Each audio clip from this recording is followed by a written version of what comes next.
The morning sun cast long shadows across the drawing room of Townshend Manor, illuminating dust motes that danced in the still air like tiny prisoners seeking escape.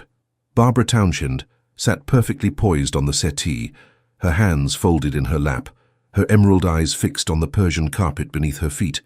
She had learned in these 2 years since her father's remarriage that stillness was survival, that invisibility, though impossible for someone of her striking appearance, was the closest thing to safety she could achieve.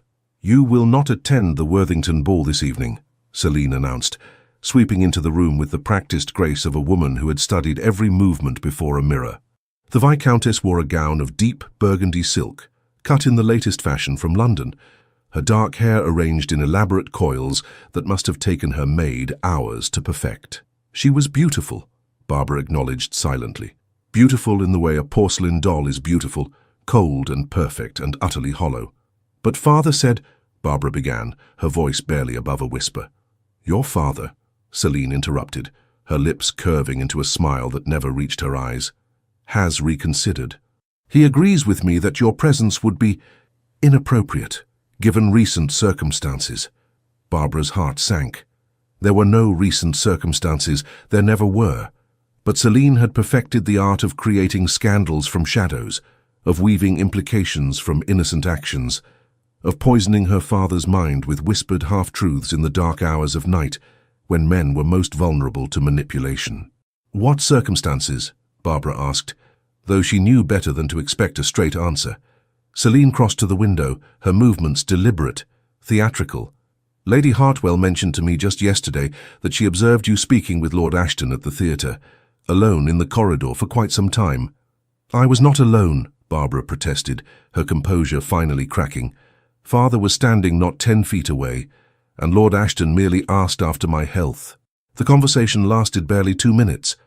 2 minutes that felt like an eternity to those watching," Celine countered, turning to face her stepdaughter with eyes that glittered like shards of ice. "2 minutes during which you laughed. Quite loudly, I'm told, drawing the attention of half the theatre. Really, Barbara, such behavior. Your dear mother would be mortified." The mention of her mother struck like a physical blow. Barbara felt tears prick her eyes, but refused to let them fall. She would not give Celine that satisfaction.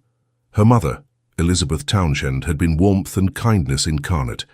She had taught Barbara that true beauty came from compassion, that grace was in generosity, that a lady's worth was measured not by her appearance, but by the content of her character. Elizabeth would not have been mortified by her daughter's laughter. She would have rejoiced in it. But Elizabeth was 3 years dead, taken by a fever that came swift and merciless. And in her grief, Paul Townshend had sought comfort in the arms of a woman who saw his vulnerability as opportunity. "I will speak to father myself," Barbara said, rising to her feet with as much dignity as she could muster. "You will do no such thing." Celine's voice dropped to a dangerous whisper. "Your father is already distressed by your behavior. I have spent the morning soothing his worries, assuring him that your wildness is simply a phase that will pass with proper guidance. Do not upset him further, Barbara. His health, as you know, is delicate." It was a lie.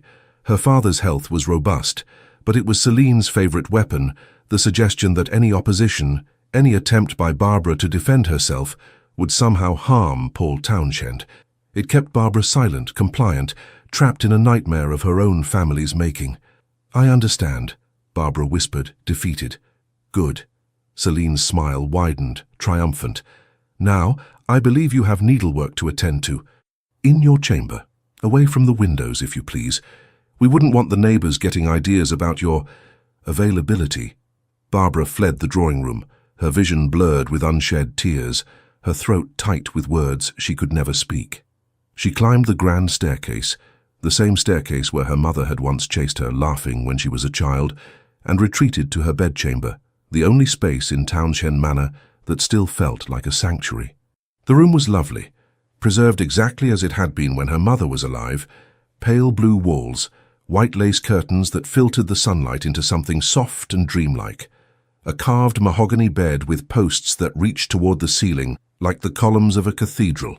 Books lined the shelves, her mother's collection, treasured volumes of poetry and philosophy and history that Barbara had read and reread until she could recite whole passages from memory.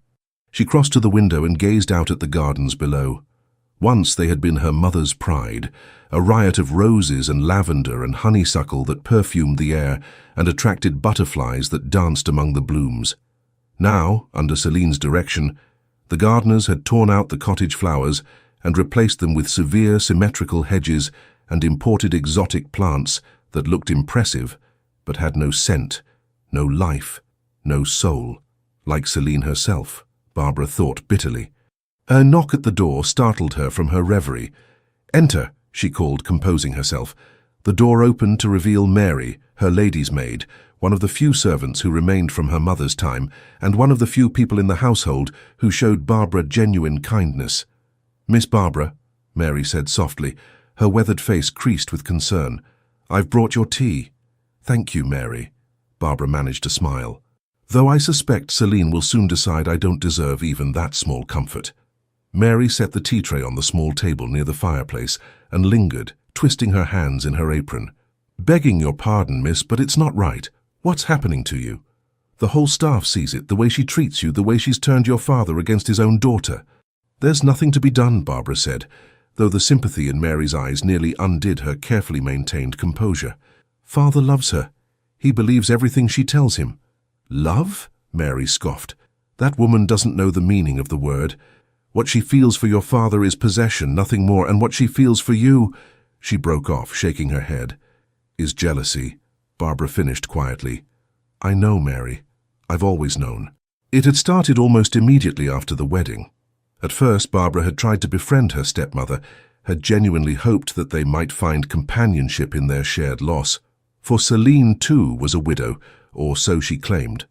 But Barbara had quickly learned that Celine saw her not as a potential daughter, but as a rival. It was in the way Celine's expression would sour whenever Barbara entered a room, the way she would interrupt any conversation Barbara attempted with her father, the way she would insist on accompanying Barbara to every social event, hovering like a dark shadow, inserting herself into every interaction until gentleman caller after gentleman caller made their excuses and fled. And then, when Barbara's natural beauty and genuine kindness continued to attract admiration, despite Celine's interference, the campaign of isolation had begun. First, the restrictions on her social engagements for her own good, Celine assured Paul, because Barbara was too trusting and needed protection from fortune hunters. Then, the whispered rumors that traveled through drawing rooms and ballrooms, nothing specific, nothing Barbara could directly refute, just vague implications that there was something not quite proper about Paul Townshend's daughter. Now at 21, Barbara found herself a prisoner in her own home, her reputation tarnished by insinuation, her relationship with her father poisoned by lies, her future dimming with each passing day. "There's talk below stairs," Mary said, lowering her voice to barely a whisper. "About the Worthington ball tonight. They say the Duke of Montfort will be in attendance, just returned from his estates in Yorkshire." Barbara's heart gave an unexpected flutter. She had never met the Duke of Montfort, though his reputation preceded him. Samuel Montfort was said to be one of the wealthiest men in England, his dukedom ancient and his influence considerable. He was also said to be intelligent, discerning, and utterly uninterested in the frivolous games of London society. At 32, he remained unmarried, despite being considered the most eligible bachelor in the realm. "Why would that matter to me?" Barbara asked, trying to keep her voice neutral. "Celine has already forbidden me from attending." "That's just it, miss." Mary's eyes gleamed with something that might have been hope. "Cook heard from the Worthingtons' housekeeper that the Duke specifically asked if you would be in attendance. Seems he met your mother years ago and remembered her kindness. He wished to pay his respects to her daughter." Barbara's breath caught. Someone who had known her mother. Someone who remembered Elizabeth Townshend, not as the ghost who haunted these halls, but as the vibrant, compassionate woman she had been. The longing to meet this person, to hear stories about her mother from someone who had admired her, was almost overwhelming. "It doesn't matter," she said, forcing the words past the lump in her throat. "Celine will never allow it." "Perhaps," Mary said slowly, "you might find a way to attend, without her permission." Barbara stared at her maid in shock. "Mary, I couldn't possibly—" "Couldn't you?" Mary challenged, her usual deference falling away. "Miss Barbara, you're 21. a grown woman, and whether her ladyship likes it or not, you're still Paul Townshend's daughter. You have every right to attend a ball if you choose. Father would be furious. Would he? Or would Celine convince him to be furious? Mary moved closer, her expression earnest. What's the worst that could happen, miss? She's already taken everything from you. Your freedom, your social standing, your relationship with your father. She keeps you locked away like a shameful secret. How much worse can it get? The question hung in the air between them, dangerous and tempting. Barbara walked to her wardrobe and opened it, revealing the gowns that hung inside like the ghosts of a former life. Beautiful creations in silk and satin, most of them gifts from her mother, all of them unworn for nearly a year because Celine had deemed them inappropriate or too ostentatious, or simply found reasons why Barbara should not leave the house to wear them. Her fingers brushed against a gown of pale gold silk, the color of champagne with delicate embroidery at the bodice and sleeves. Her mother had commissioned it for Barbara's 18th birthday, saying the color made her eyes glow like emeralds, and her hair, a rich chestnut brown, shined like polished mahogany. "Help me dress, Mary," Barbara said suddenly, surprising herself with the firmness in her voice. "I'm going to that ball." Mary's face broke into a wide smile. "That's my girl. Your mother would be proud." As her maid helped her into the golden gown, Barbara felt something she hadn't experienced in 2 long years. Hope. Perhaps it was foolish. Perhaps she would pay dearly for this small rebellion. But the prospect of meeting someone who had known her mother, of spending even one evening outside the suffocating confines of Townshend Manor, was worth any price. She studied her reflection in the mirror as Mary arranged her hair, pinning it up in an elegant style that emphasized the graceful line of her neck. She saw what Celine saw, the delicate features, the luminous skin, the natural beauty that needed no artifice to enhance it. But she also saw what her mother had taught her to see, strength in the set of her jaw, intelligence in her eyes, character in every line of her face. "You look beautiful, miss," Mary whispered. "Every inch your mother's daughter." Barbara took a deep breath, squared her shoulders, and made a decision that would change the course of her life. She would go to the Worthington Ball. She would meet the Duke of Montfort, and for one evening she would remember what it felt like to be Barbara Townshend. Not Celine's victim, not her father's disappointment, but the woman her mother had raised her to be, the woman she was determined to become again. The journey to Worthington House was accomplished with a mixture of subterfuge and good fortune. Celine and Paul had left for the ball an hour earlier, Celine resplendent in emerald silk that must have cost a small fortune, Paul looking vaguely uncomfortable in his formal attire. Barbara had waited, her heart pounding, until their carriage disappeared down the drive before slipping out through the servants' entrance. Mary had arranged for a modest carriage, paid for with coins Barbara had saved from her small allowance, and now Barbara sat in the darkness, watching the London streets pass by her window, alternating between exhilaration and terror at what she was about to do.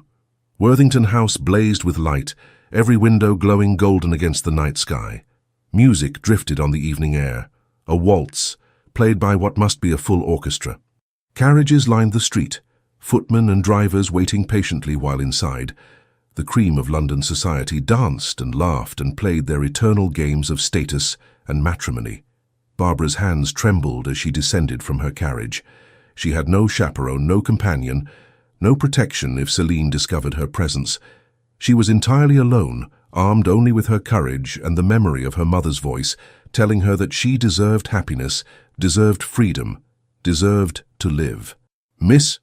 The Worthington butler greeted her at the door, his expression professionally neutral, though his eyes widened slightly at her unaccompanied state.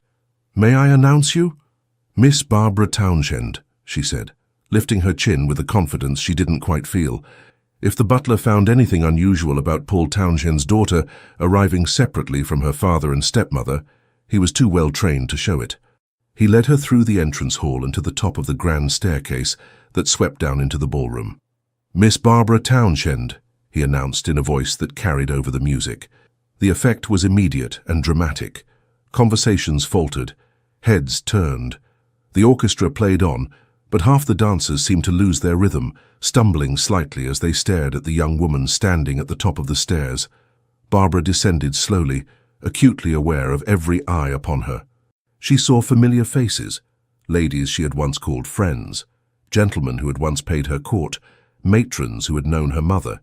She saw surprise, speculation, and in some faces, genuine pleasure at her unexpected appearance. She also saw Celine. Her stepmother stood near the refreshment table, a glass of champagne frozen halfway to her lips. Her face transformed into a mask of such pure rage that Barbara nearly turned and fled. Beside her, Paul Townshend looked merely confused, his brow furrowed as he tried to make sense of his daughter's presence. But before Celine could move, before the moment could shatter, a man stepped forward from the crowd. He was tall, easily over 6 feet, with broad shoulders that his evening coat emphasized rather than concealed.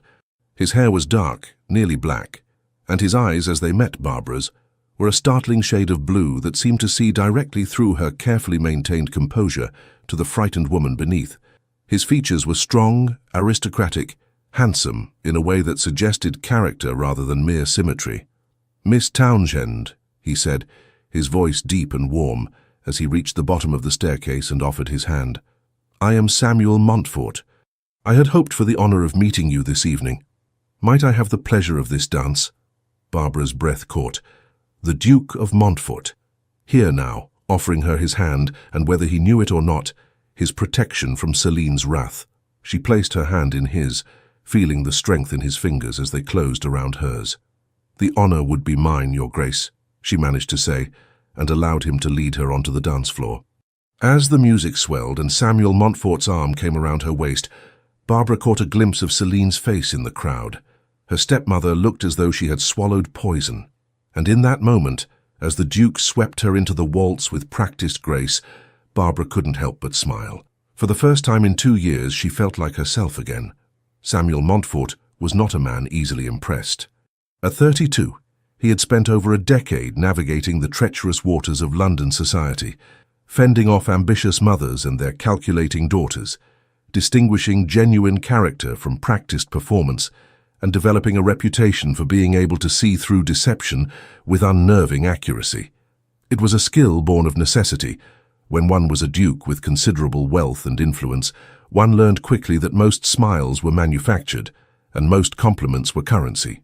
But as he held Barbara Townshend in his arms, gliding across the Worthington Ballroom in 3/4 time, Samuel found himself genuinely captivated. Not by her beauty, though she was undeniably lovely. The golden gown brought out the warmth in her skin, and her chestnut hair caught the candlelight in ways that made it seem to glow from within.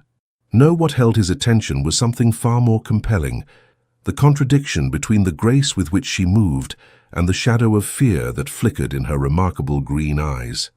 "You dance beautifully, Miss Townshend," he observed, noting how she followed his lead effortlessly, as though they had partnered 100 times before.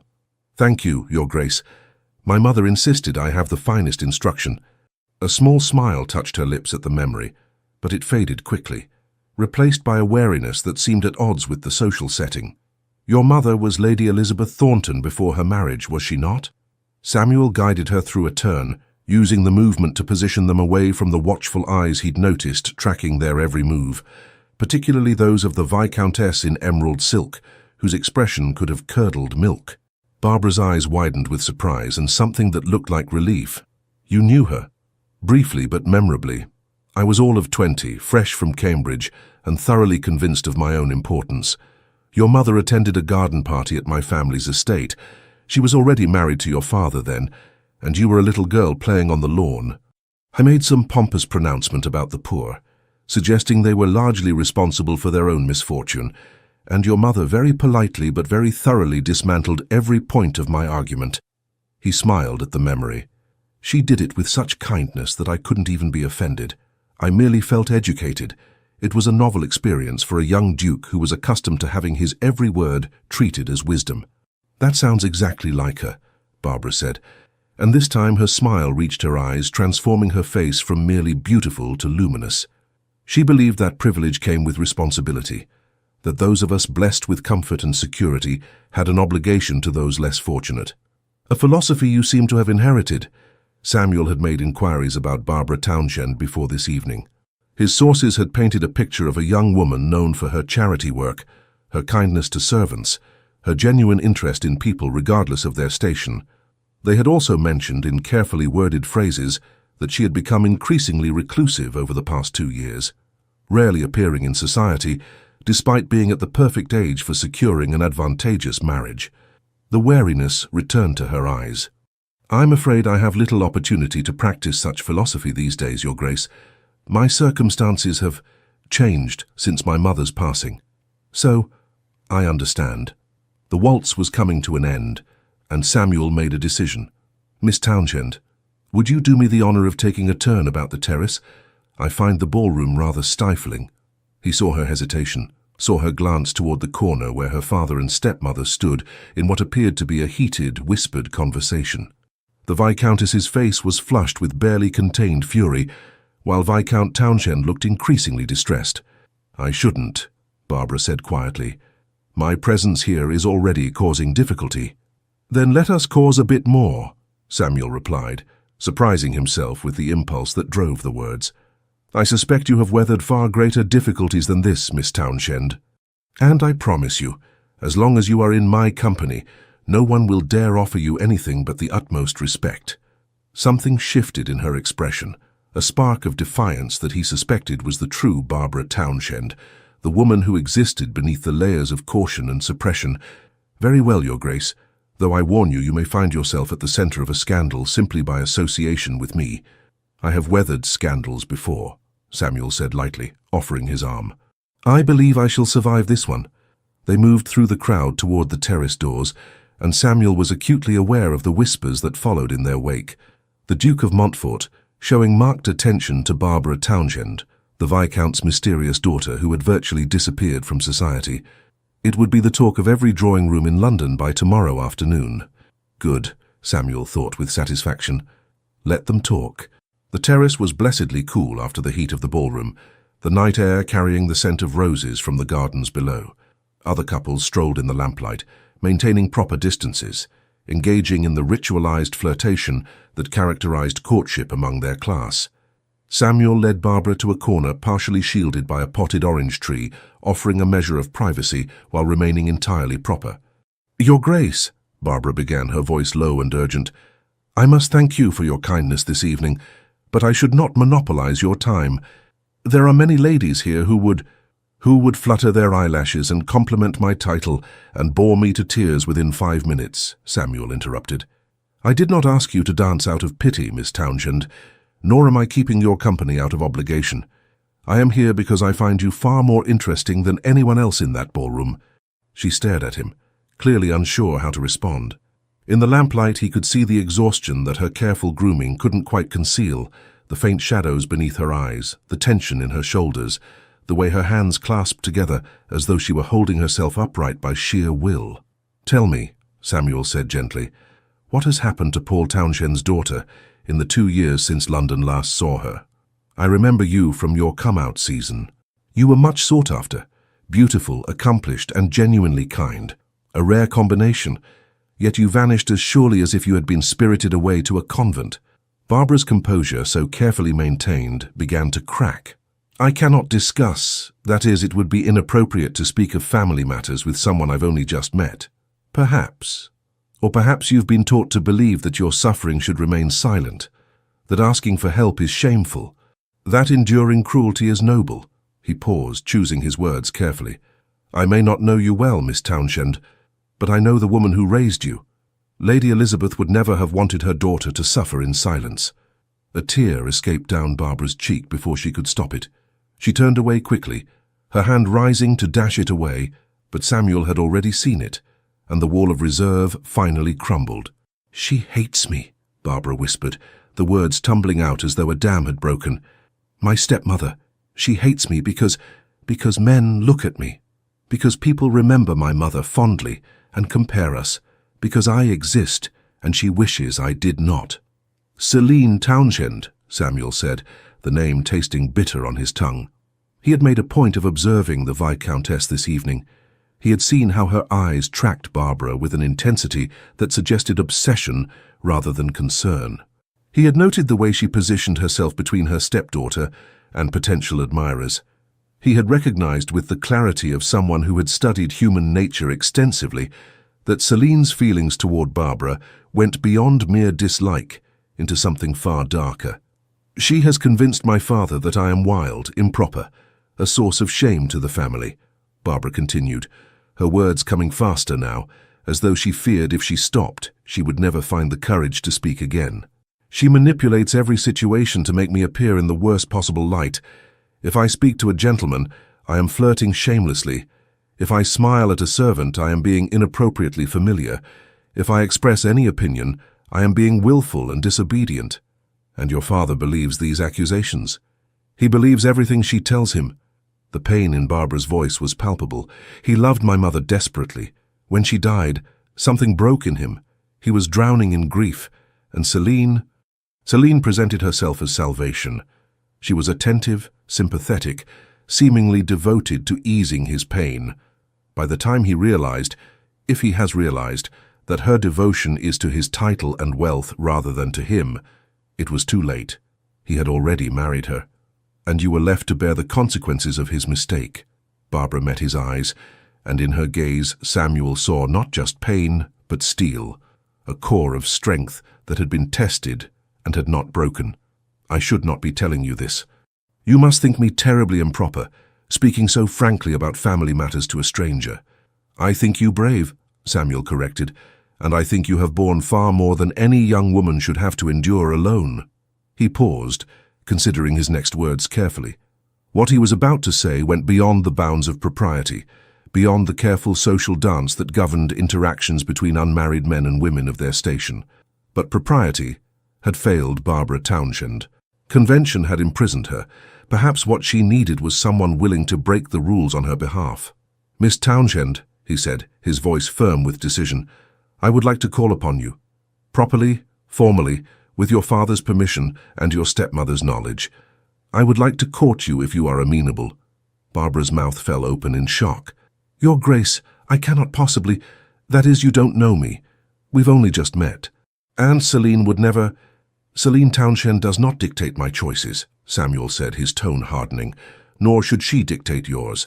As for knowing you, I know enough.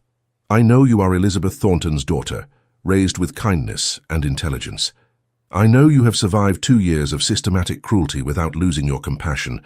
I've heard how you treat the servants, how you continue charitable works whenever you are permitted. I know you are brave enough to defy your stepmother's orders to attend this ball, which suggests a spirit that refuses to be completely crushed. That is enough for me to wish to know more. But why? Barbara's voice was barely a whisper. I have no fortune of my own. My mother's money went to my father, and Celine controls the household accounts. My reputation has been damaged by rumor and isolation. I bring you nothing but complications and a stepmother who will despise you for paying me attention. Samuel smiled, a genuine expression of warmth that transformed his typically serious features. I am a duke, Miss Townshend. I am the wealthiest man in 3 counties. I have more influence than I know what to do with, and a title that goes back 6 generations. What I don't have, and what I have searched for these past 10 years, is someone real. Someone who understands that life is more than social position and political maneuvering. Someone who sees people rather than pawns. He reached out and gently took her hand, the touch sending an unexpected warmth through him. You asked, what you bring me? You bring yourself. That is more than enough. Barbara stared at him, tears streaming freely now, her carefully constructed composure completely shattered. I don't understand. Men of your station don't. They marry for alliance, for fortune, for advantage, not for genuine regard, Samuel finished. Perhaps that's the problem with our entire society. Perhaps that's why half the marriages of the ton are miserable exercises in mutual tolerance. He squeezed her hand gently. I will not lie and claim to be in love with you, Miss Townshend. We have only just met, but I am intrigued by you. I am drawn to you. And I believe, given time and opportunity, I could come to care for you very deeply. Is that not enough foundation for courtship? It is more than I dared hope for, Barbara admitted, her voice breaking. But Celine will do everything in her power to prevent our association, Samuel agreed, which is precisely why we must act with determination. I will call upon you tomorrow afternoon. I will be unfailingly polite to your stepmother, and absolutely insistent on spending time with you. If she objects, I will speak directly to your father. If he objects, I will make it clear that his objections are noted, but will not deter me. I am a duke, Miss Townshend. Your father is a viscount. The social calculus is entirely in our favor." For the first time since he'd met her, Barbara laughed, a genuine sound of surprised delight. "You make it sound so simple." "Simple? No. But achievable? Absolutely." Samuel smiled at her, feeling something unfamiliar and rather wonderful stirring in his chest. Hope, perhaps, or the beginning of something that might one day become love. "Now, let us return to the ballroom before your stepmother has an apoplectic fit, and let us make certain that everyone in London society knows that the Duke of Montfort has chosen to pay particular attention to Miss Barbara Townshend." They walked back into the ballroom together, and Samuel immediately led her into another dance. This time a country dance that required they separate and rejoin, allowing him to observe her interaction with other partners. He watched as she smiled politely at Lord Carrington, saw how she navigated the steps with innate grace, noted how other gentlemen's eyes followed her movements with admiration tinged with curiosity. He also watched Celine Townshend. The Viscountess stood rigid near the wall, her champagne glass gripped so tightly, Samuel was surprised it didn't shatter.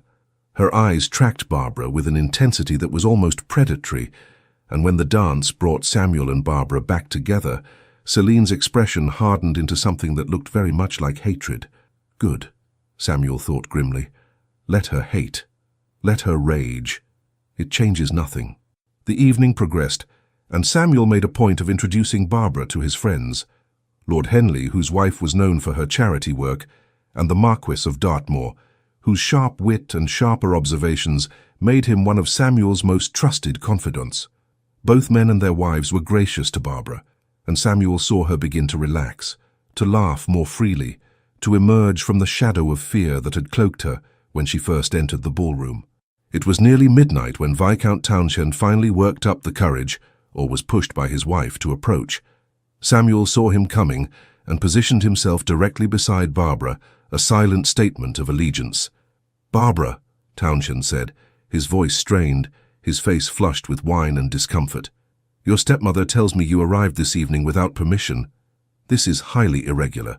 "Father," Barbara replied, her voice steady though Samuel could feel her trembling beside him, "I received an invitation.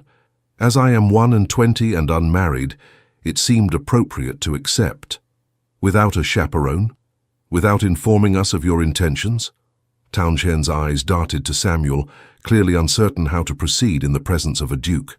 "Your daughter has been in my company for the majority of the evening," Samuel interjected smoothly. "I assure you, Townshend, her reputation has been quite safe. Indeed, I intend to call upon her tomorrow to properly request your permission to court her." The effect of these words was extraordinary. Townshend's mouth worked soundlessly, his eyes bulging slightly.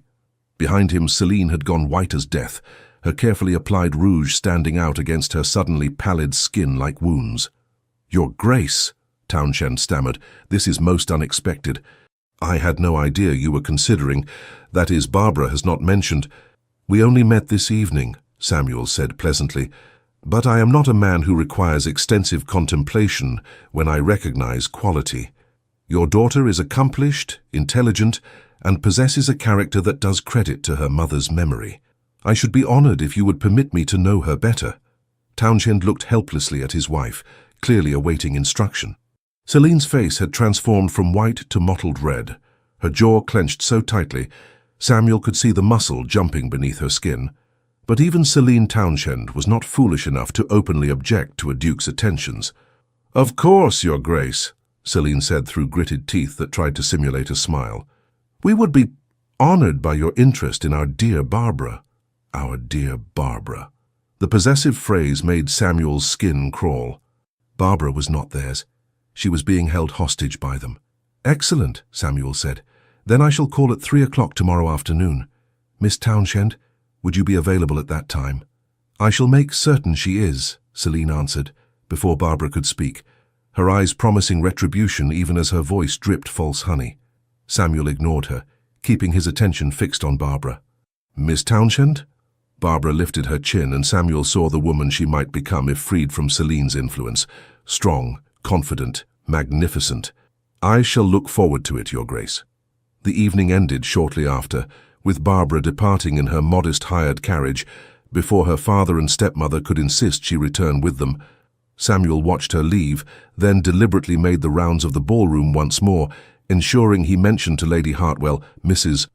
Pennington and the Duchess of Somerset, the three greatest gossips in London, that he was quite taken with Miss Townshend and intended to pursue courtship. By tomorrow evening, all of London would know, and that knowledge would be Barbara's protection. As Samuel's own carriage carried him home through the dark streets, he reflected on the evening's events. He had come to the Worthington ball with mild curiosity and a vague intention to pay respects to his old acquaintance's daughter. He was leaving with something far more significant, a purpose. Samuel Montfort had spent 12 years as a duke, learning to manage estates, navigate politics, and fulfill the obligations of his rank, but he had never felt truly needed. His tenants needed his management, yes, and Parliament needed his vote, but no one had needed him. Samuel, the man beneath the title, Barbara Townshend, needed him. Not his title, not his wealth, not his influence, though all those things would help. She needed someone to see her, to stand beside her, to tell her that she was worth fighting for. And Samuel discovered, rather to his surprise, that he needed her as well. He needed her honesty in a world of deception. He needed her kindness in a society that prized cleverness over compassion. He needed her courage, the courage of someone who continued to be good despite every reason to become bitter. Tomorrow he would begin the campaign to win not just her hand, but her heart, and to free her from the gilded cage that trapped her. Celine Townshend would fight him every step of the way. Samuel was certain of that, but the Viscountess had made a critical error. She had assumed that her cruelty to Barbara would remain hidden, that the walls of Townshend Manor would keep her secret safe. She had not counted on Samuel Montfort, and she had not counted on the fact that a duke who had finally found something worth fighting for was a formidable adversary indeed. The morning after the Worthington ball dawned grey and cold, with rain threatening from clouds that hung low over London like a sodden blanket. Barbara woke to the sound of raised voices, her father's rumbling bass, and Celine's higher, sharper tones cutting through the walls of her bedchamber like knives. She had expected this, had known even as she danced in Samuel Montfort's arms that there would be consequences for her defiance. But the memory of the evening, the kindness in the Duke's eyes, the warmth of his hand holding hers, the revolutionary promise that she might be worth fighting for, gave her strength she hadn't known she possessed. Mary entered without knocking, her face pale with worry. "Miss Barbara, her ladyship is in a terrible state. She's been ranting since dawn. Your father tried to calm her, but she's inconsolable." "What is she saying?" Barbara asked, though she could guess. "That you've humiliated the family, that you manipulated the Duke into paying attention to you, that you're trying to ruin her standing in society." Mary moved to the wardrobe, pulling out a morning dress of soft grey muslin. "She's also saying, begging your pardon, miss, that the Duke's interest cannot possibly be genuine, that you must have used inappropriate behaviour to capture his attention." Barbara felt heat rise in her cheeks, not from shame but from anger. Of course, Celine would twist the situation into something sordid. The Viscountess could not conceive of a man being genuinely attracted to Barbara's character, so she invented scandal where none existed.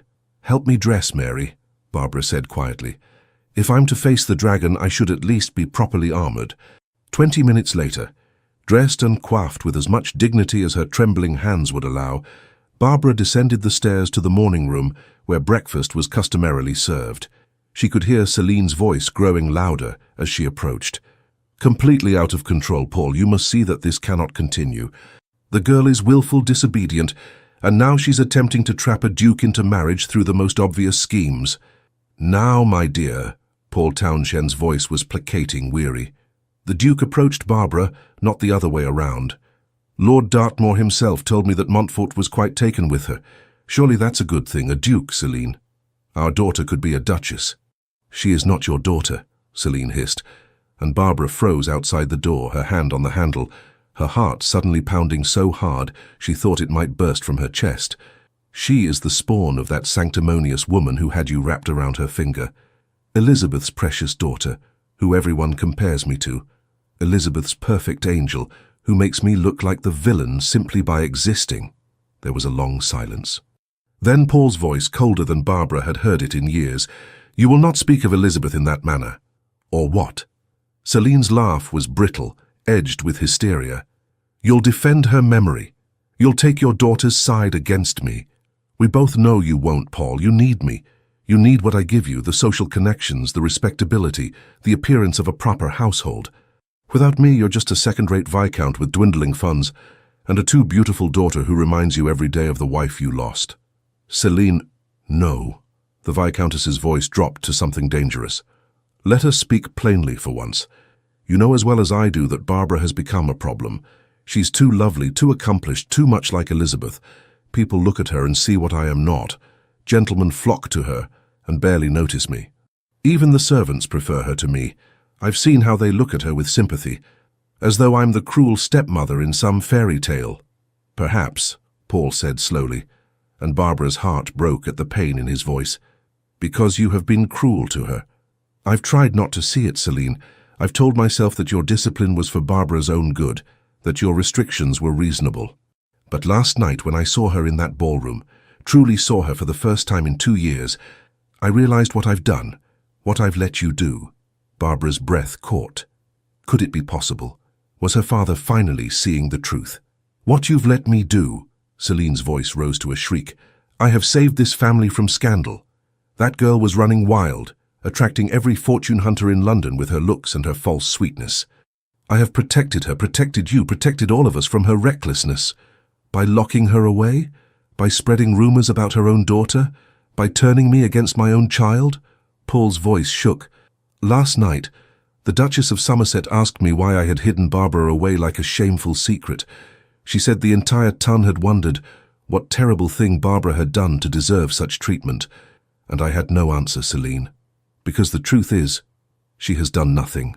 Nothing but remind you that beauty and goodness are gifts, not achievements, and that no amount of expensive gowns or strategic manipulation can manufacture what she possesses naturally." "How dare you?" Something crashed, a teacup perhaps, thrown against a wall. "I will not be spoken to this way. I am your wife. I am the Viscountess Townshend. And Barbara is my daughter," Paul roared, and Barbara heard what sounded like a fist striking the table. "My daughter Celine, Elizabeth's daughter. The child I have betrayed and abandoned because I was too weak to see what you were doing. But I see it now, and it ends today. Barbara should have announced her presence then, should have entered the room. But she remained frozen, barely breathing, as her father finally stood up for her. "You're making a mistake," Celine said, her voice turning cold and calculated. "If you side with her, if you allow this courtship with Montfort to proceed, you will regret it. I have friends, Paul.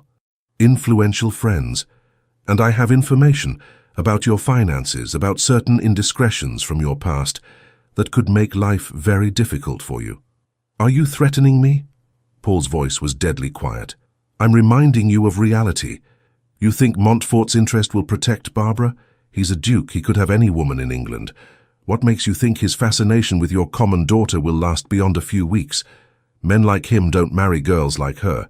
They amuse themselves and move on, and when he does, Barbara will be ruined. Not just isolated as she is now, but truly ruined. No decent man will want her, and you will have me to thank for preventing that fate. Or," Paul countered, "Montfort is genuine in his interest. Barbara becomes a duchess, and you lose your hold over this household entirely. Which is what truly terrifies you, isn't it? Not that Barbara will be hurt, but that she'll be happy. That she'll succeed despite your efforts to destroy her." Barbara heard footsteps, Celine pacing, most likely, trying to regain control of the conversation. When the Viscountess spoke again, her voice had changed, become softer, more seductive. It was the voice Barbara had heard her use on Paul countless times, the voice that transformed her from harpy to siren. "Paul, my darling, you're upset. Understandably so. It was a difficult evening for all of us. But surely you know I only want what's best for this family. For you." The sound of rustling fabric, of Celine moving closer to him. "I love you. Everything I do is out of love for you. Can't you see that?" "Don't." Paul's voice was firm. Don't try to manipulate me, Celine, not now. Not when I finally see clearly. You see what you want to see. All pretense of sweetness vanished from Celine's voice. Fine. Allow the courtship. Let Montfort dance attendance on your precious daughter. But mark my words, Paul, I will not make it easy for them. If Barbara wants the Duke, she'll have to earn him. And I'll be watching every moment, waiting for her to make a mistake. One slip, one impropriety, one moment that I can twist into scandal, and I will destroy any chance she has at happiness. This I swear to you. Barbara had heard enough. She pushed open the door and stepped into the morning room, her head high, her hands steady, despite the turmoil in her heart. Both her father and Celine turned to stare at her. Paul looked haggard, older than his 45 years, his face lined with guilt and regret. Celine looked like a cornered animal, beautiful still, but with something feral in her eyes that made Barbara's blood run cold. "Good morning, father," Barbara said calmly. "Celine." She deliberately did not use the title stepmother, a small defiance that made Celine's eyes narrow dangerously.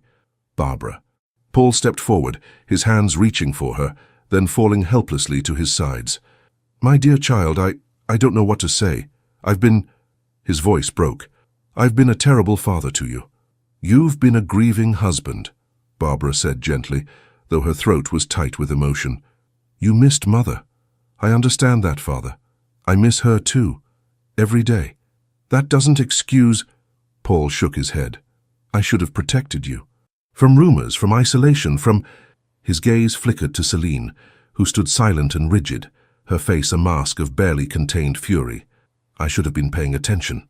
"You're paying attention now," Barbara said. "That's what matters." "How touching," Celine interjected, her voice dripping venom. "The prodigal daughter returns, and suddenly all is forgiven. How very convenient. Just in time for the Duke's visit this afternoon." "About that," Paul said, straightening his shoulders as though preparing for battle. "Barbara will receive the Duke in the drawing room. You and I, Celine, will be present as chaperones. But we will not interfere. We will be courteous, welcoming, and we will give Barbara the opportunity to know Montfort better without—" He paused, choosing his words carefully. "Without undue interference." "Undue interference," Celine repeated flatly. "Is that what you call proper supervision of an unmarried young woman? I call it what it is, giving my daughter the chance I should have given her 2 years ago, the chance to be courted, to be admired, to make her own choices about her future." Paul moved to Barbara's side, and though he didn't quite embrace her, the gesture of solidarity was clear. "And if Montfort proves unworthy of her, I will be the one to send him away, not you." Celine's composure finally shattered. "You'll regret this," she spat, all pretense of civility abandoned. "Both of you will regret this. I have made you, Paul Townshend. Your position in society, your connections, your respectability, all of it comes through me. Without me, you're nothing. And your daughter—" She turned her vicious gaze on Barbara. "Your daughter is a foolish girl playing at being sophisticated. Montfort will see through her soon enough, and when he does, she'll have nothing. No prospects, no reputation, nothing but the memory of a duke who took pity on her for an evening and then moved on to someone more suitable." "If that's what you truly believe," Barbara said, surprised by the steadiness of her own voice, "then you have nothing to fear from this courtship. It will end naturally, and I will be no threat to you." "But you don't believe that," Celine hissed, stepping closer. "You think he actually cares about you. You think your pretty face and your dead mother's memory will be enough to hold a duke's attention. You're wrong. Men like Samuel Montfort marry for alliance and advantage. They don't marry the penniless daughters of minor viscounts, no matter how lovely those daughters might be." "Then let us see," Barbara replied. "If you're correct, you'll have the satisfaction of watching me fail. And if you're wrong—" She paused, allowing herself a small smile. "Then I suppose we'll all learn something about what truly matters to men of quality." The look Celine gave her then was one of pure hatred, so intense that Barbara actually took a step back. She had known her stepmother disliked her, had even understood that jealousy played a role in that dislike. But this was something else entirely, a loathing so deep and consuming that it seemed to radiate from Celine like heat from a fire. "This isn't over," Celine said softly, her voice all the more menacing for its quietness. You think you've won because your father has finally grown a spine. You think the Duke's interest protects you, but I have 2 years of practice in making your life miserable, Barbara. 2 years of learning exactly which pressures to apply, which fears to exploit, which weaknesses to target. And now, instead of having to hide my actions, I'll have a legitimate reason to scrutinize your every interaction with Montfort. One mistake, just one, and I will make certain he sees you exactly as I see you, a manipulative child playing games far beyond her understanding. With that, Celine swept from the room, her silk skirts rustling like the warning rattle of a serpent. Barbara's knees went weak, and she sank into the nearest chair. Paul moved to her side immediately, his hand coming to rest awkwardly on her shoulder. "She means it," Barbara whispered. "Every word. She'll do everything in her power to destroy this before it begins." "I know," Paul admitted, his voice heavy with guilt and resignation. She's not the woman I thought I was marrying. Or perhaps she is, and I was too blinded by grief and loneliness to see what was right in front of me." He knelt beside Barbara's chair, taking her hands in his. His palms were sweaty, trembling slightly. "I failed you, Barbara. Failed you and your mother's memory. Can you ever forgive me?" Barbara looked at her father, really looked at him, and saw not the distant, disapproving figure he'd become over the past 2 years, but the man who had once spun her around his study until she was dizzy with laughter, who had taught her to ride, who had read to her every night before bed. Grief had transformed him, had made him vulnerable to Celine's manipulations, but grief had not destroyed him entirely. The man her mother had loved was still there, buried beneath guilt and poor decisions. "I forgive you, Father," she said, squeezing his hands. "But now we must be practical. Celine will do everything she can to sabotage my courtship with the Duke. We need to be prepared." Paul nodded slowly, rising to his feet. "I'll speak to the staff. Make it clear that any reports about you, anything that could be twisted or used against you, should come directly to me, not to Celine, and I'll be present for all of Montfort's visits. I won't let her manufacture scenarios or create scandals where none exist." "Thank you, Father." Barbara stood as well, straightening her dress with hands that were steadier now. "But we should prepare for the possibility that Celine will act outside the household. She mentioned having influential friends." "What did she mean by that?" Paul's expression darkened. "Lady Whitmore, primarily. A widow with more money than sense and a vicious tongue. She and Celine have become close this past year. I suspect Celine has been feeding her gossip, building alliances in case she ever needed them. If Celine wants to spread rumors about you and Montfort, Lady Whitmore would be her primary weapon." "Then we need our own allies," Barbara mused. "The Duke introduced me to Lord and Lady Henley last night, and the Marquess of Dartmoor and his wife. Perhaps you should trust Montfort to handle his own circles," Paul suggested. "He's a duke, Barbara. His social influence far exceeds anything Celine can muster. If he's genuine in his interest, and I believe he is after speaking with several gentlemen who witnessed his attention to you, then he'll be aware of the potential for rumor and will take steps to protect your reputation." It was sound advice, and Barbara nodded. But as she excused herself to prepare for the Duke's afternoon visit, she couldn't shake the image of Celine's face in that final moment. The hatred, yes, but also something else. Determination. The Viscountess had not become the woman she was by accepting defeat gracefully. She had clawed her way from obscure widow to Viscountess Townshend through manipulation and strategic cruelty. She would not surrender her position, her influence, or her control without a fight. And Barbara, despite her brave words and her father's support, knew that she was entering a battle far more dangerous than any ballroom dance. At precisely 3 o'clock, the Duke of Montfort's carriage pulled up before Townshend Manor. Barbara watched from her bedchamber window as Samuel descended, looking every inch the aristocrat in his perfectly tailored coat and pristine cravat. But it was the expression on his face that caught her attention, determined, almost stern, as though he were preparing for combat rather than a social call. Perhaps he was. Mary had dressed Barbara in a gown of soft blue muslin that brought out the green in her eyes, and had arranged her hair in a simple but elegant style that emphasized the graceful line of her neck. "You look beautiful, miss," Mary whispered, "as beautiful as I've ever seen you." Barbara studied her reflection and saw not beauty but armor, the carefully applied powder that hid the shadows beneath her eyes. the strategic pins that made her hair appear effortlessly styled, when in fact it had taken 40 minutes to achieve the look, the dress that flattered her figure while remaining entirely proper and modest. She was preparing for war, same as the Duke. The knock at her door came from one of the footmen. "Miss Barbara, the Duke of Montfort has arrived and is waiting in the drawing-room." "Thank you, Henry. Please inform His Grace that I shall be down momentarily." She took a final deep breath, squared her shoulders, and descended to meet whatever fate awaited her. The drawing-room of Townshend Manor had been her mother's favourite space, decorated in soothing shades of cream and gold, with large windows that let in abundant light, and a pianoforte in the corner that Elizabeth had played beautifully. Celine had changed nothing about the room, and Barbara often wondered if her stepmother left it as it was out of respect for the dead, or because she knew that seeing her mother's space every day was a subtle form of torture. Samuel stood near the fireplace, examining a portrait of Elizabeth Townshend that hung above the mantel. He turned as Barbara entered, and his expression softened immediately.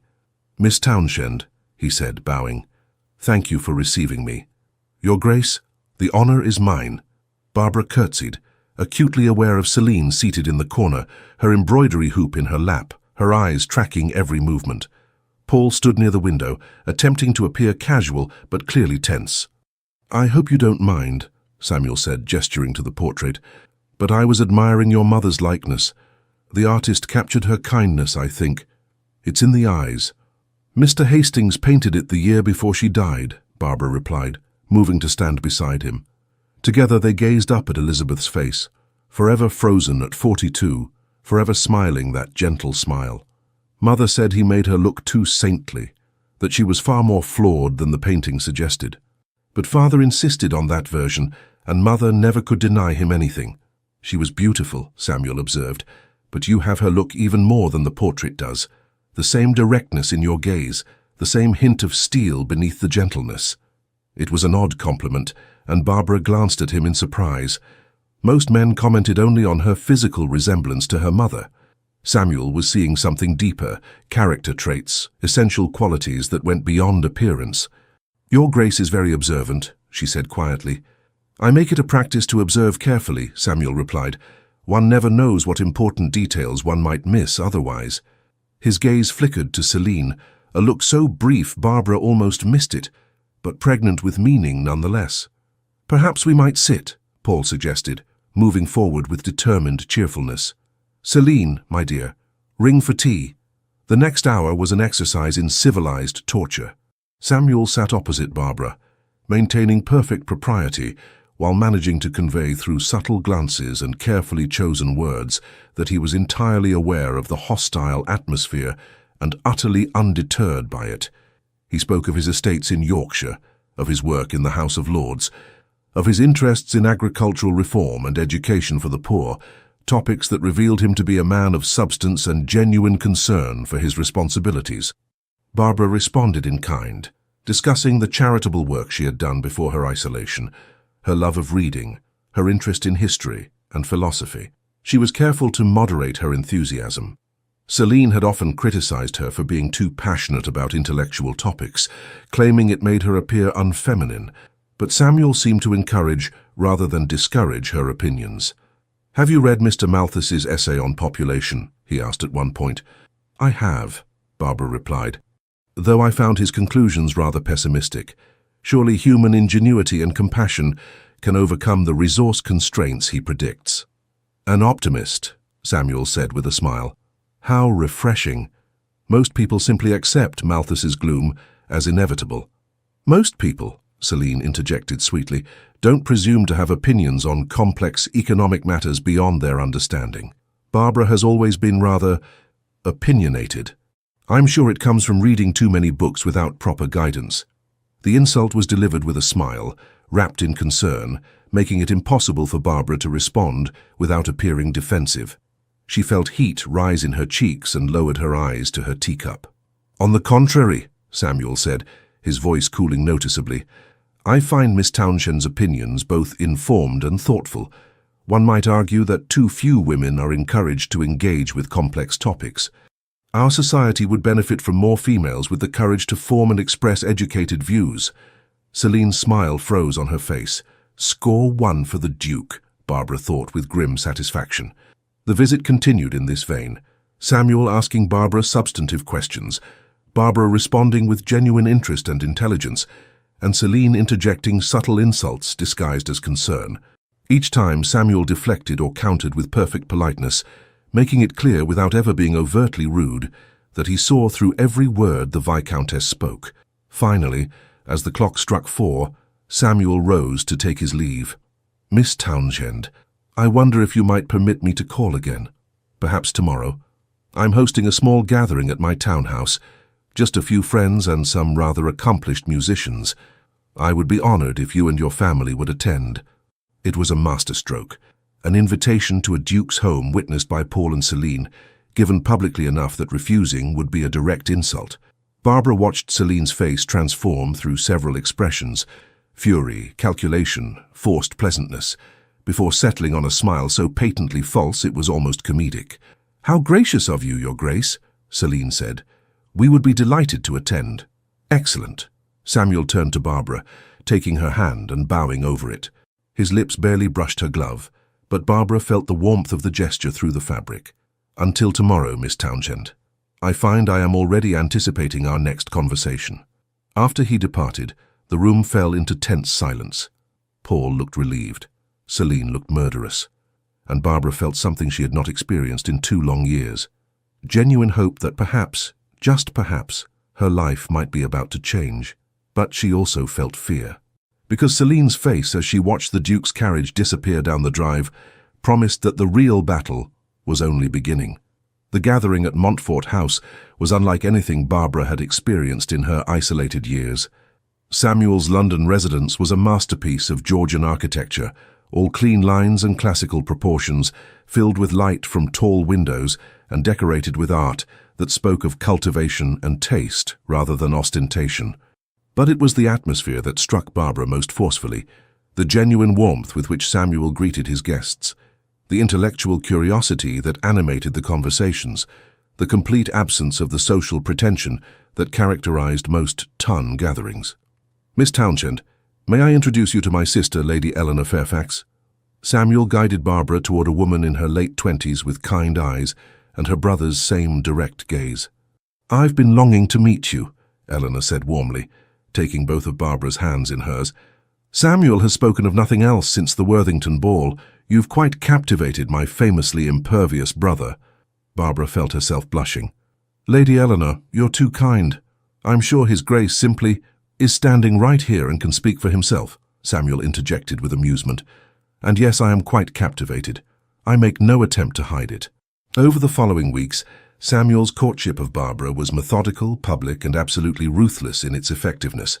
He called upon her at Townshend Manor 3 times a week, always bringing small gifts, a book he thought she'd enjoy, flowers for her sitting room, sheet music for the pianoforte. He invited her and her family to dinners, concerts, and gallery exhibitions, always ensuring they were seen together by the most influential members of society.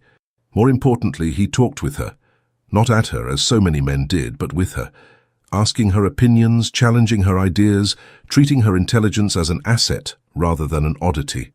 Barbara found herself falling in love not with his title or his wealth or even his handsome face, but with the man who saw her as a complete person rather than merely a beautiful ornament.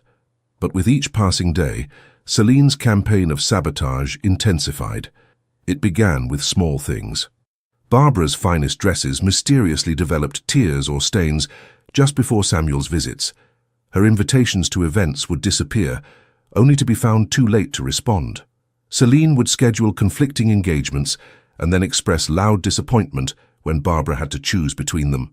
Then the rumors began, whispered suggestions that Barbara was too forward with the Duke, implications that her isolation had been due to scandalous behavior, insinuations that she was fortune-hunting, that she had set her cap at Montfort through calculated manipulation. "Lady Whitmore told me the most distressing thing," one matron confided to another in Barbara's hearing at a musicale. "She heard from the Viscountess Townshend herself that Miss Barbara has been quite aggressive in her pursuit of the Duke. Apparently, she even attended the Worthington ball without permission, knowing he would be there." Samuel heard the rumors too, of course. London society was small, and gossip travelled at the speed of malice. But instead of withdrawing, he increased his attentions. He made a point of dancing with Barbara at every ball, of sitting beside her at dinner parties, of praising her publicly and often. "They're saying I'm chasing you," Barbara told him during a rare private moment in the Townshend garden, where Mary stood at a discreet distance as chaperone. "That I'm manipulating you through feminine wiles."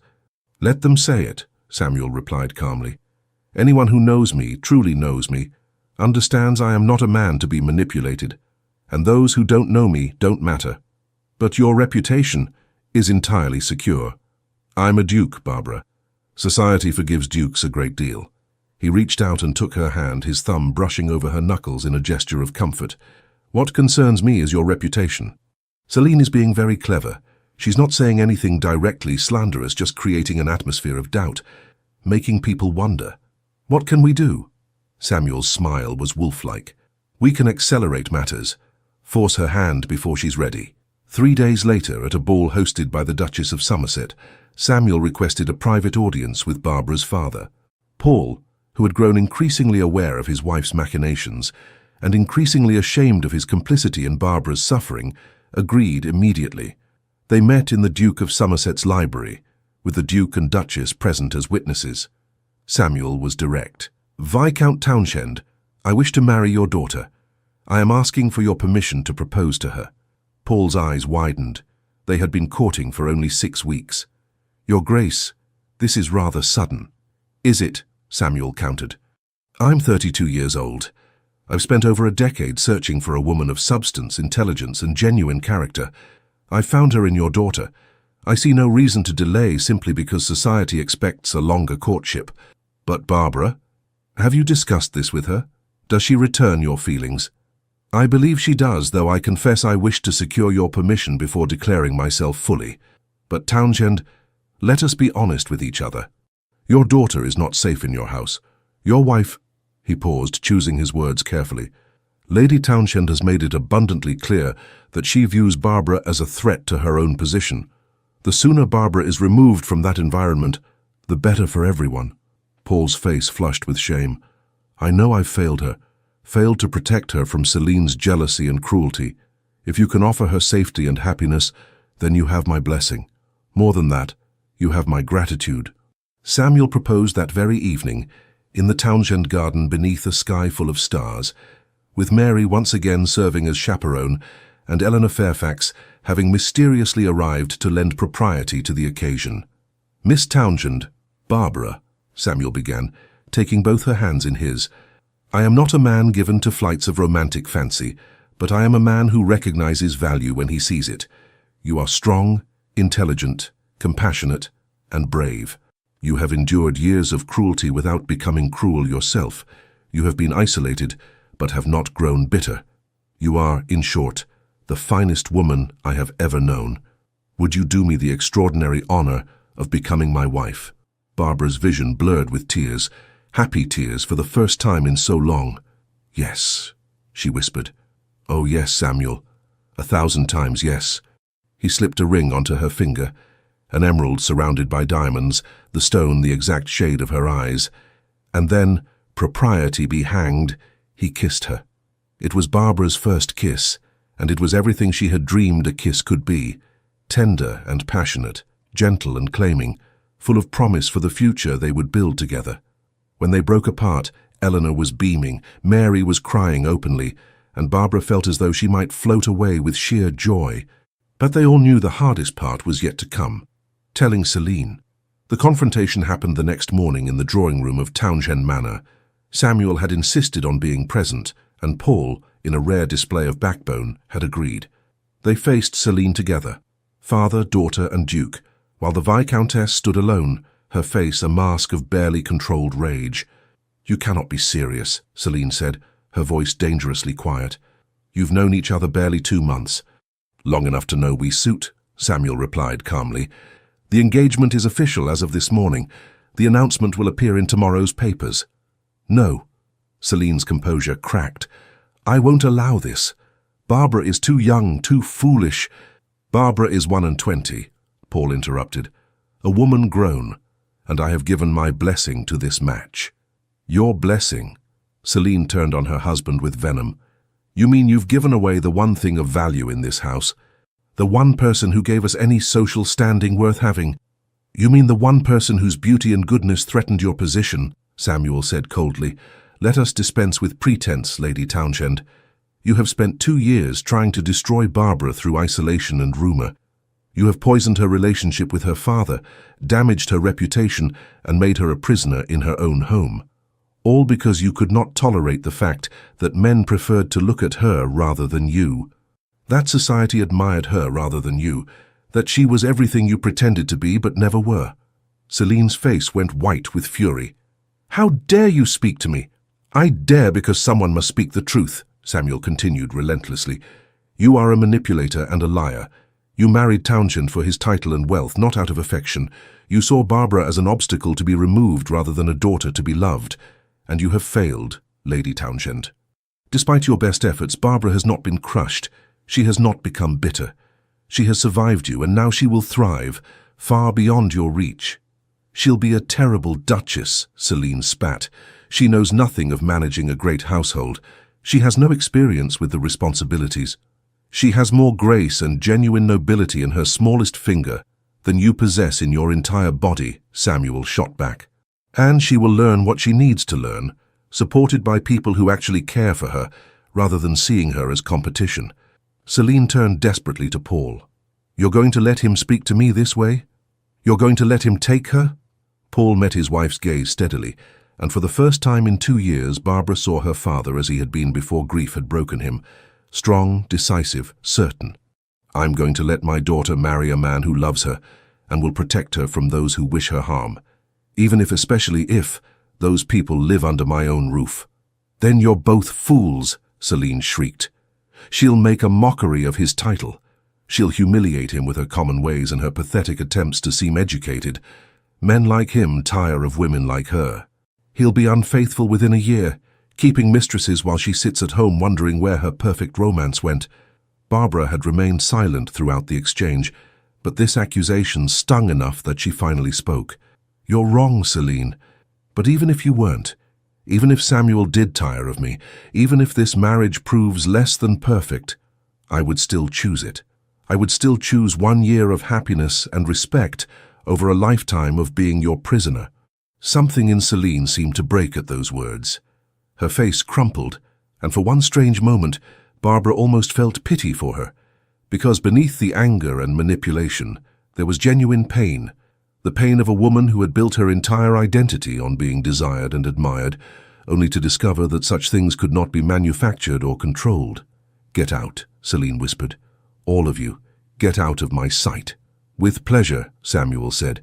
He offered Barbara his arm. Come, my dear. We have wedding plans to make. As they left Townshend Manor for what would be the final time Barbara lived there, she felt the strangest mixture of emotions.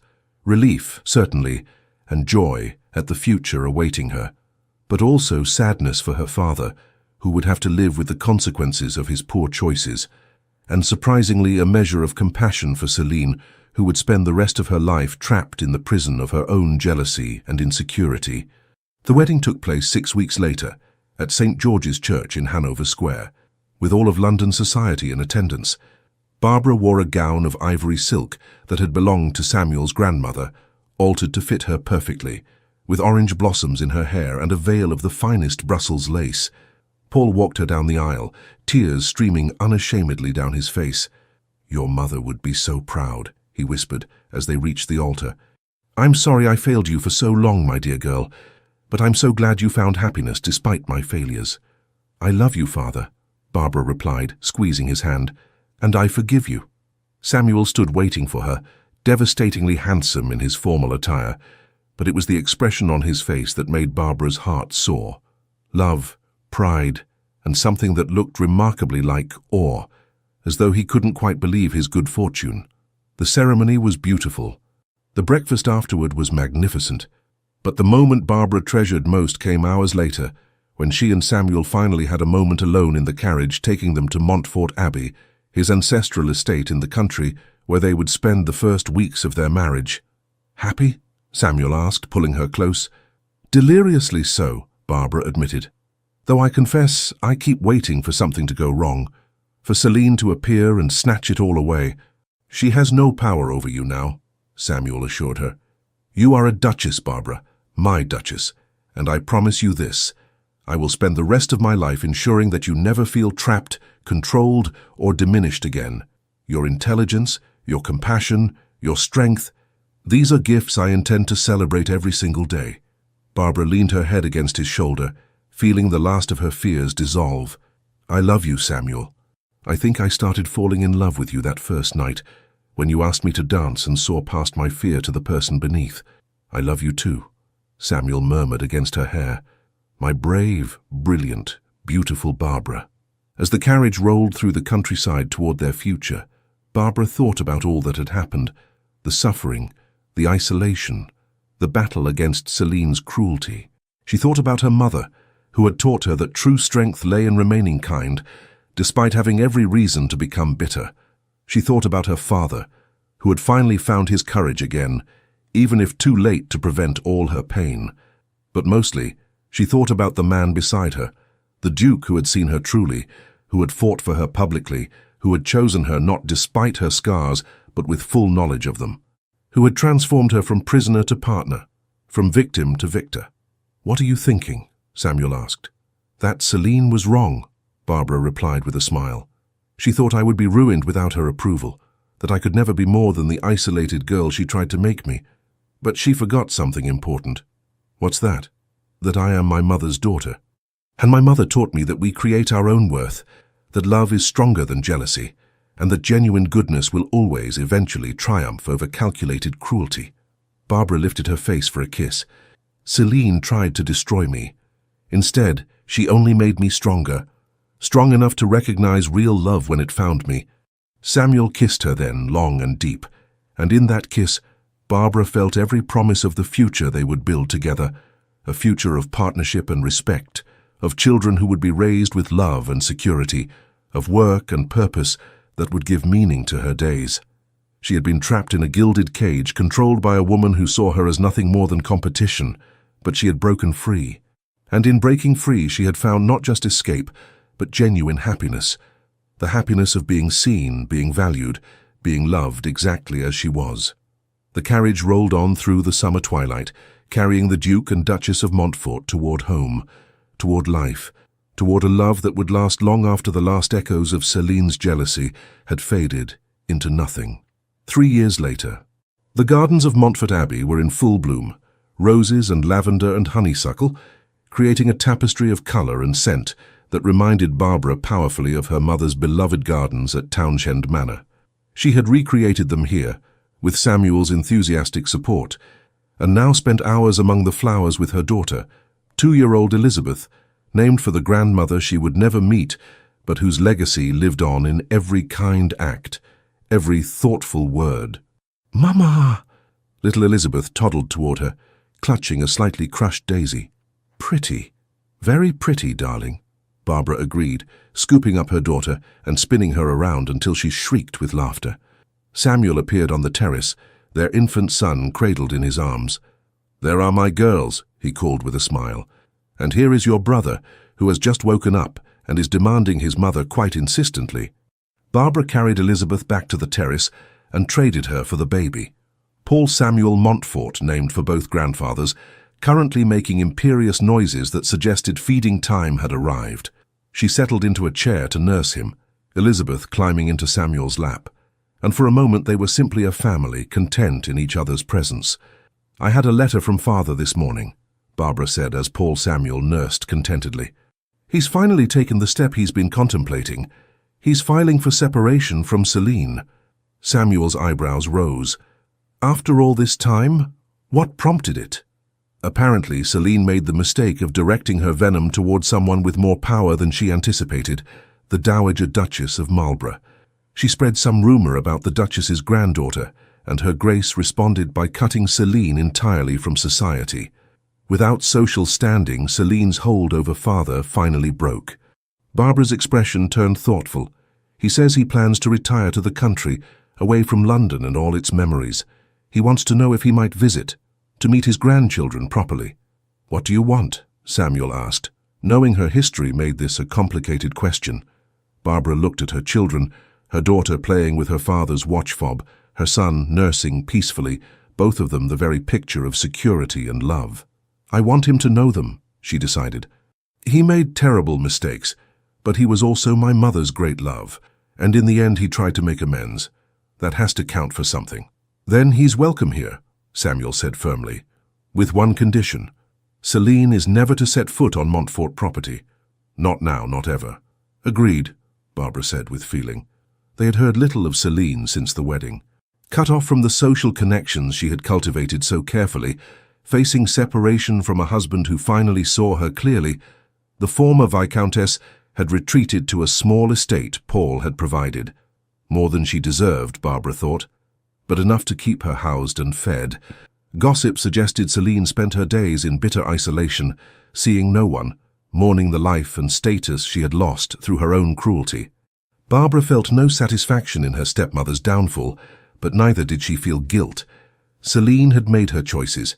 She had chosen jealousy over compassion, cruelty over kindness, control over love, and those choices had consequences. Do you ever think about what your life would have been like if we hadn't met? Samuel asked, watching her with that penetrating gaze that still made her heart flutter. Sometimes, Barbara admitted. I think I would have survived. I'm my mother's daughter, after all. But I wouldn't have thrived, I wouldn't have this. She gestured to encompass their children, their home, their life together. I wouldn't have known that love could be partnership, that marriage could be based on genuine regard and respect rather than convenience or control. I think about it too, Samuel confessed, about what my life would have been without you. I would have continued as I was, managing my estates competently, voting conscientiously in Parliament, fulfilling all my ducal obligations with perfect correctness. But I would have been lonely, Barbara, surrounded by people, but fundamentally alone. You showed me what it means to be truly seen by another person, to be loved not for what I can provide, but for who I am. Paul Samuel had finished nursing and was making sleepy baby sounds. Barbara lifted him to her shoulder, patting his back gently until he burped with great satisfaction. Elizabeth had fallen asleep in Samuel's lap, her small hand still clutching his watch fob. We should get them inside for proper naps, Barbara said softly, not wanting to break the spell of the moment but aware that children's needs waited for no one. As they carried their sleeping children into the house, Barbara caught sight of her reflection in the entrance hall mirror. No longer the frightened girl who had climbed the Worthington staircase 3 years ago, but a woman confident in herself and her worth, the Duchess of Montfort, a wife, a mother, a person who had been tested by jealousy and cruelty, but had emerged stronger, kinder, more certain of what truly mattered. She thought of Celine sometimes, in the way one might think of a storm that had passed, with relief at having survived it, but without the anger that once would have consumed her. Celine had been her great trial, but also, in a strange way, her great teacher. She had learned through her stepmother's cruelty exactly what kind of person she didn't want to become. She had learned that beauty without kindness was empty, that social standing without integrity was meaningless. That control motivated by fear ultimately controlled no one but oneself. Most importantly, she had learned that love, real love, saw past surfaces to souls, that the right person would value her for her strength, her intelligence, her compassion, rather than merely her appearance. And she had found that person in Samuel who loved her not despite her scars, but with full knowledge of them. That evening, after the children were properly asleep in the nursery, Barbara and Samuel walked through their gardens as the sun set, painting the sky in shades of gold and rose. "Happy?" Samuel asked, as he had asked her so many times over the past 3 years. "Deliriously so," Barbara replied, as she always did. But this time she added, "You know, I used to dream about escaping, about running away from Townshend Manor, from Celine's cruelty, from everything that made me feel small and trapped. But what I found was so much better than escape." "What did you find?" "Home," Barbara said simply. "Not just a place, but a person. You're my home, Samuel. You and our children and the life we've built together. Celine tried to take everything from me, my freedom, my dignity, my future. But she couldn't take the person I was inside, and that person found you." Samuel pulled her close, and they stood together in the fading light, breathing in the scent of roses and honeysuckle, listening to the evening song of birds, wholly content in the knowledge that they had found what so many searched for and never discovered. A love built not on passion alone but on genuine partnership, deep respect, and the certain knowledge that they were better together than either could ever be apart. In London, Celine Townshend sat alone in her reduced circumstances, nursing her bitterness and her regrets. In his country estate, Paul Townshend began the slow process of making peace with his failures and his lost years.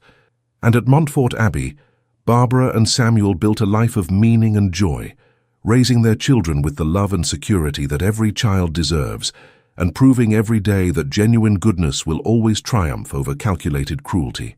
Her stepmother had controlled everything, her life, her father, her very existence for 2 painful years, but she had never controlled, could never control, the one thing that mattered most, Barbara's heart. And that heart had chosen love, chosen Samuel, chosen a future bright with promise and possibility. It was, Barbara thought as she and Samuel returned to the house hand in hand, the very best kind of triumph, not victory over an enemy, but victory for love, for hope, for the belief that no matter how dark the night, morning always comes at last.